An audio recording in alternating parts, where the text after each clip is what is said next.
भले ही वह धरती के अंदरूनी हिस्सों का हिलाकर रख देने वाला बादशाह हो, लेकिन किंग कॉन्ग भी दांत में लगे कीड़े के दर्द को सहन नहीं कर पा रहा था। हालांकि अभी वह पुराने दिनों को याद ही कर रहा था जब बड़े बड़े टुकड़ों में मांस खाता था कि तभी एक डगलस अचानक मौके का फायदा उठाते हुए उसके खाने को छीनने आ गया। इसी बीच आसमान से अचानक प्राइमेट जैसी गर्जना सुनाई दी। कई सालों से हॉलो अर्थ में रहते हुए किंग कॉन्ग ने कभी अपने जैसे किसी और को नहीं देखा था, इसलिए उसका दिल खुशी से भर गया और तुरंत आवाज की दिशा में दौड़ पड़ा। लेकिन जब वहां पहुंचा तो हैरान रह गया, क्योंकि वो आवाज दरअसल एक पैरट फ्रॉग की थी जो उसकी आवाज की नकल कर अपने दुश्मनों को डराने की कोशिश कर रहा था। ये देखकर किंग कॉन्ग हल्की सी मुस्कान के साथ चुपचाप वहां से लौट गया। अब उसे समझ आ चुका था कि अकेले अपने दम पर दांत का दर्द मिटाना मुमकिन नहीं, इसलिए उसने हिम्मत कर हॉलो अर्थ वॉर्टेक्स से होकर इंसानी दुनिया में मदद लेने का फैसला किया। डॉक्टर इरीन को जब यह खबर मिली तो वो घबरा गई। उन्हें लगा कि किंग कॉन्ग की एंट्री शायद गोजिला को गुस्सा दिला दे और दुनिया में एक नई जंग छिड़ सकती है। वो फौरन स्टेशन पर पहुंच गईं और हालात देखने लगी। तभी उन्हें पता चला कि असल में किंग कॉन्ग तो बस दांत दर्द की वजह से परेशान था और उसे सर्जरी की जरूरत थी। कुछ देर बाद डेंटिस्ट एंड्रू अपनी रिपेयर शिप उड़ाते हुए वहां आ पहुंचा। सुरक्षा पक्की करने के लिए उसने किंग कॉन्ग को तेज स्लीपिंग इंजेक्शन लगाया, फिर रस्सी के सहारे नीचे उतरकर सीधे उसके खराब दांत पर पहुंचा। वहां मोटी मोटी लोहे की जंजीरों से दांत को कसकर बांध दिया और फिर ऊपर लौटकर जहाज के इंजन को पूरी ताकत पर चला दिया। कुछ ही पल में सर्जरी पूरी हो गई और दांत निकाल दिया गया। जब किंग कॉन्ग बेहोशी से जागा तो पाया कि उसके मुंह में एक नई टाइटन टूथ लगा दी गई है जो इतनी मजबूत थी कि आसानी से आईफल टावर तक चबा सकती थी। सब लोग खुशी मना ही रहे थे कि तभी खबर आई कि हॉलो अर्थ बेस से अजीब सिग्नल आ रहा है। स्याओहेई ने एनालिसिस करके बताया कि ये एक SOS सिग्नल है जिसे नजरअंदाज नहीं किया जा सकता। सच्चाई पता करने के लिए डॉक्टर एरिन ने तुरंत एक एक्सपेडिशन टीम बनाने का फैसला किया और किंग कॉन्ग के साथ हॉलो अर्थ लौटने की तैयारी शुरू की। जैसे ही मशीन एक्टिव हुई, पानी की सतह पर एक बड़ा भंवर बन गया। किंग कॉन्ग सबसे पहले उसमें कूद गया और इंसानों का जहाज उसके पीछे पीछे चल पड़ा। थोड़ी देर में सब सही सलामत हॉलो अर्थ पहुंच गए। यहाँ सब उल्टा सीधा था, इसलिए जहाज को समय पर बैलेंस करना पड़ा ताकि किंग कॉन्ग की रफ्तार के साथ रह सके। लेकिन हैरानी की बात यह थी कि हॉलो अर्थ का बेस सिग्नल भेजने के बाद भी कोई जवाब नहीं दे रहा था। मजबूरी में टीम को किंग कॉन्ग से अलग होकर स्टेल्थ सिस्टम ऑन करना पड़ा ताकि थंडरबर्ड जैसे राक्षसों से बच सके। मगर जहाज अभी हवा में ही था कि उन्होंने देखा बेस से धुआं उठ रहा है। सालों से चल रहे बेस में ऐसा कभी नहीं हुआ था। अंदर मौजूद सभी लोग मारे जा चुके थे और पास ही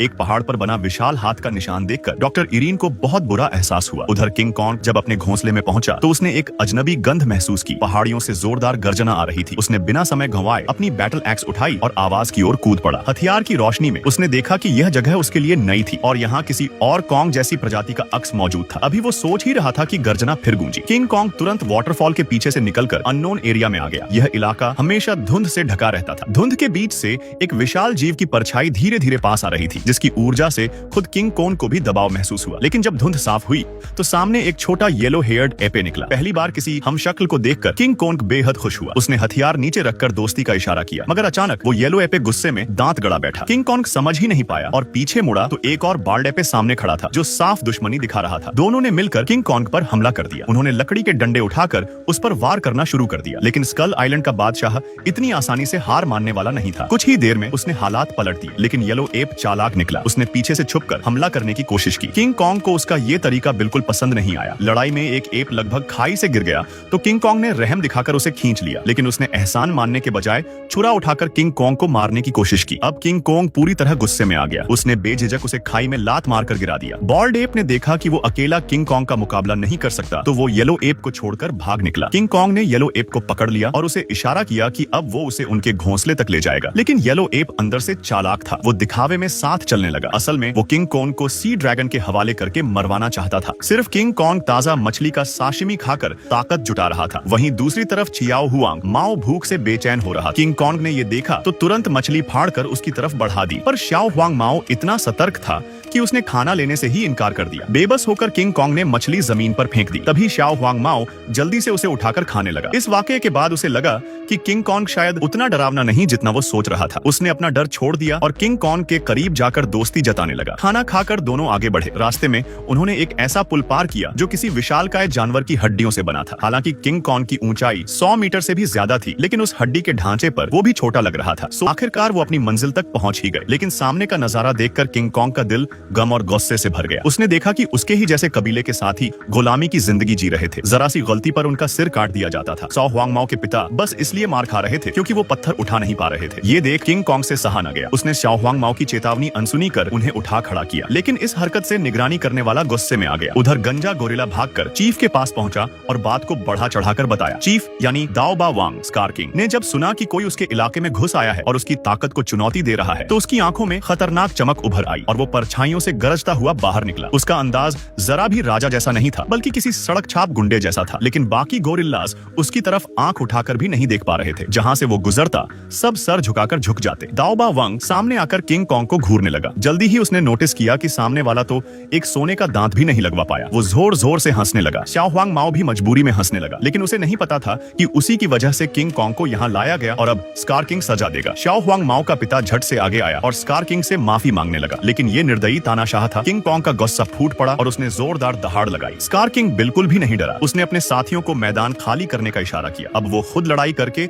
अपनी हुकूमत बचाना चाहता था। सारे गोरिल्लों ने युद्ध के नगाड़े बजाने शुरू कर दिए और दो राजाओं की लड़ाई शुरू हो गई। स्कार किंग ने दूर से ही अपनी हड्डी वाली कोड़े से हमला किया। किंग कॉन्ग पास भी नहीं आ पाया और उसके हाथ में कट लग गया। स्कार किंग ने फुर्ती से वार टाल दिया और उल्टे अपने बोन व्हिप हड्डी के कोड़े से किंग कॉन्ग को रोक दिया। फिर उसने अपनी क्रिस्टल डैगर निकाली और छाया से एक भयानक दैत्य को बुला लिया। वो राक्षस स्कार किंग के काबू में था और उसने किंग कॉन्ग पर ठंडी सांस का हमला कर दिया। किंग कॉन्ग जान तो बचा गया, लेकिन उसका दायां हाथ बुरी तरह जम गया और वो लड़ने की ताकत खो बैठा। इस संकट की घड़ी में शाओ हुआंग माओ ने उसे जल्दी भागने को कहा। किंग कॉन्ग किसी तरह जानलेवा वार से बच निकला। स्कार किंग ने तुरंत अपने आदमियों को पीछा करने भेजा। खुद किंग कॉन्ग की सुपर एक्स उठाकर जीत का मजा लेने लगा, लेकिन शाओ हुआंग माओ अपने दोस्त को मरता नहीं देख सकता था। उसने पहले से लगाए जाल का स्विच दबाया और पीछा कर रहे दुश्मनों को खत्म कर दिया। इस तरह उसने किंग कॉन्ग की जान बचा ली। दोनों किसी तरह डॉक्टर ईलेन तक पहुंच गए इलाज के लिए, लेकिन बाल्ड गोरिल्ला ने सब कुछ अपनी आंखों से देखा और तुरंत स्कार किंग को खबर दे दी। ये सुनकर स्कार किंग ने गुस्से में दहाड़ लगाई और हमला करने की तैयारी शुरू कर दी। भारी चोटों से लहूलुहान किंग कॉन्ग किसी तरह दुश्मनों के घेरे से निकल भागा और इंसानों से मदद की उम्मीद करने लगा, लेकिन इंसानों की मेडिकल टेक्निक काफी सख्त और अनोखी थी। उन्होंने सीधे आर्मी वेयर हाउस से एक पहले से तैयार किया हुआ मैकेनिकल आर्म निकाला और किंग कॉन्ग पर फिट कर दिया। यह स्पेशल इन्फिनिटी गनमेट सिर्फ उसी के लिए बनाया गया था। ये न सिर्फ उसकी ताकत कई गुना बढ़ाता था, बल्कि इसमें बिजली जैसी ऊर्जा भी थी। इसे सच में अजेय बना रही थी। साथ ही फ्रॉस्ट बाइट को ठीक करने वाली दवा उसके शरीर में डाली गई और gauntlet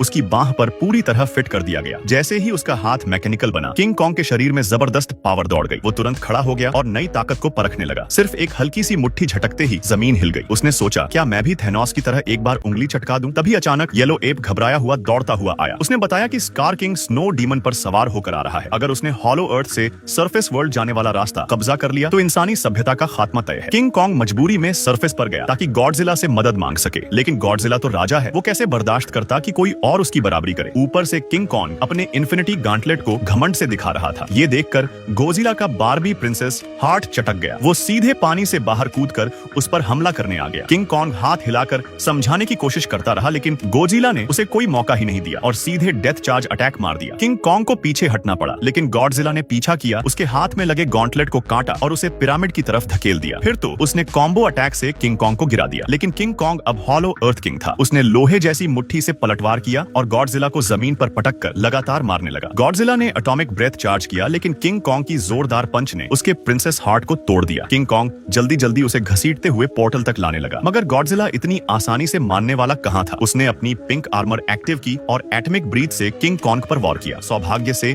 स्कॉल Island handsome boy King Kong तुरंत बच निकला, लेकिन जैसे ही वह संभला, गॉडजिला ने फिर से डेथ लीप अटैक कर दिया। किंग कॉन्ग पूरी तरह फंस गया। तभी अचानक आसमान से एक रोशनी उतरी और गॉडजिला उड़कर दूर जा गिरा। वो थी उसकी पुरानी मोहब्बत मोथरा। उसके कहने पर गोजिला ने किंग कॉन्ग के साथ हाथ मिलाया। लगता था कि मोहब्बत की ताकत के आगे गोजिला भी हार गया। इसी बीच स्कार किंग अपनी फौज लेकर हॉलो अर्थ एंट्रेंस पर आ धमका। वो स्नो डीमन पर सवार था, लेकिन सामने से दोनों टाइटन ब्रदर्स किंग कॉन्ग और गॉडजिला आ पहुंचे। स्कार किंग बिना रुके हमला करने आया। किंग कॉन्ग ने भी घूंसा उठाया, लेकिन तभी इलेक्ट्रोमैग्नेटिक पिरामिड्स आपस में टकरा गए। पूरे हॉलो अर्थ में ग्रेविटी खत्म हो गई। सभी लड़ाई करते हुए हवा में तैरने लगे। 2 मिनट 30 सेकंड बाद ग्रेविटी वापस आई। किंग कॉन्ग ने तुरंत अपना बैटल एक्स पकड़ लिया, लेकिन स्कार किंग ने मौका पाकर पोर्टल की तरफ छलांग लगा दी और सरफेस वर्ल्ड पर पहुंच गया। जैसे ही उसने सूरज की रोशनी देखी, वो जोर से हंसने लगा और इंसानों को चींटियों की तरह कुचलने की धमकी दी। उसने स्नो डीमन को आदेश दिया कि वो आइस ब्रीथ से पूरी धरती को फिर से आइस एज बना दे। लेकिन किंग कॉन्ग और गॉडजिला ने मिलकर उस पर हमला किया। एक तरफ गॉन्टलेट फिस्ट, दूसरी तरफ एटॉमिक ब्रेथ। स्कार किंग और स्नो डीमन थोड़ी देर के लिए पीछे हट गए, लेकिन स्कार किंग ने फिर चाल चली। उसने अपना टूटा दांत उगला और स्नो डीमन को दोबारा लड़ने का आदेश दिया। खुद हड्डी का कोड़ा लेकर किंग कॉन्ग पर टूट पड़ा। जब भी वह कमजोर पड़ता, स्नो डीमन को बुला लेता। किंग कॉन्ग अकेला दोनों का सामना नहीं कर पा रहा था। तभी गॉडजिला ने दोबारा मोर्चा संभाला, लेकिन फिर भी दोनों दुश्मनों की जोड़ी भारी पड़ रही थी। कुछ देर बाद स्कार किंग ने